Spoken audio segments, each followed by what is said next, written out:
ও মাই god, এইটা আমাদের শাকিব খান। ও ভাই রে ভাই, আমি এইটা কি দেখলাম? আপনারা একটু খেয়াল করুন তো। এইটা আমাদের শাকিব খান। তাকে তো একেবারে চেনাই যাচ্ছে না। কিছুক্ষণ আগে শাকিব খান তিনি তার ইনস্টাগ্রাম অ্যাকাউন্টে এই ছবিটি পোস্ট করেছেন। আমি জাস্ট কিছুক্ষণ তার দিকে হা করে তাকিয়েছিলাম।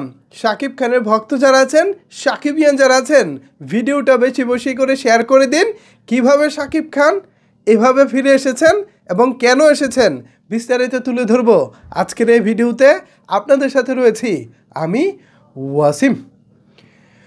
কালো প্যান্ট, কালো শার্ট, সাথে শাকিব খানের ক্লিন শেভ, হালকা একটু গোফ এবং একেবারেই পাতলা শাকিব খান। এতটা শুকিয়ে গেছেন শাকিব খান যা আসলে আমাদের কল্পনাতেও ছিল না। কতটা শুকিয়েছেন মানে মনে হচ্ছে ধাক্কা দিলেই পড়ে যাবে, এতটা শুকিয়েছেন তিনি। কিভাবে সম্ভব?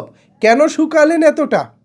মূলত শাকিব খান এতটা শুকিয়েছেন তার আপকামিং সিনেমা সোলজারের জন্য, যে সিনেমার শুটিং অলরেডি ঢাকা শহরের পুরোটা জায়গা জুড়ে শুটিং হচ্ছে।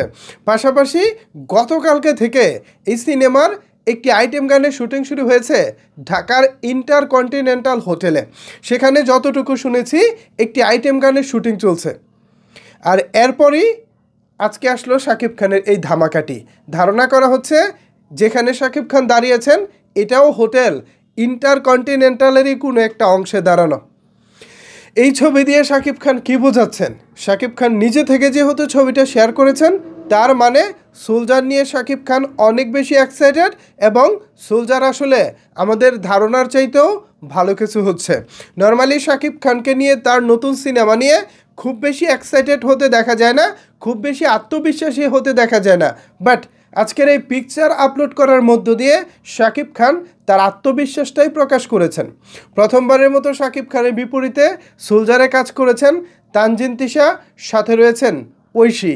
এবং যতটুকু শুনেছি সোলজারের গল্পের প্রেক্ষাপট ঘুরে উঠেছে সাবেক একজন সেনাবাহিনীর এক্স মেজরের চরিত্র নিয়ে। সো আমরা আশা করতেই পারি এবারে সোলজার শাকিব খানের অভিনয় জীবনে নতুন একটা ডাইমেনশন নিয়ে আসবে।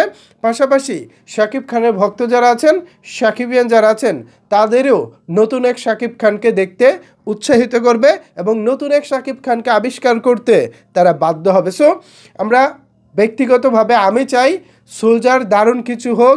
ঈদ ছাড়া প্রযোজক সাহস করে নতুন করে শাকিব খানকে ঈদ ছাড়া সিনেমা নিয়ে আসছেন। সো এইটা আমাদের জন্য একটা বড় একটা প্রাপ্তি। এই মুহূর্তে যেখানে বাংলা চলচ্চিত্র খুব একটা চলছে না, ঈদ ছাড়া প্রযোজকরা সিনেমা রিলিজ করতে ভয় পাচ্ছেন, ঠিক সেই জায়গায় শাকিব খানের সোলজার হতে পারে একটা নতুন ডাইমেনশন, নতুন কিছু। সো ভিউয়ার্স, শাকিব খানের সোলজারের নতুন এই লুক, ওভারঅল সব কিছু মিলিয়ে আপনাদের কি বলার আছে জানিয়ে দিন আপনার মতামত নিচের কমেন্টস বক্সে। ধন্যবাদ সবাইকে এতক্ষণ আমার সাথে থাকার জন্য।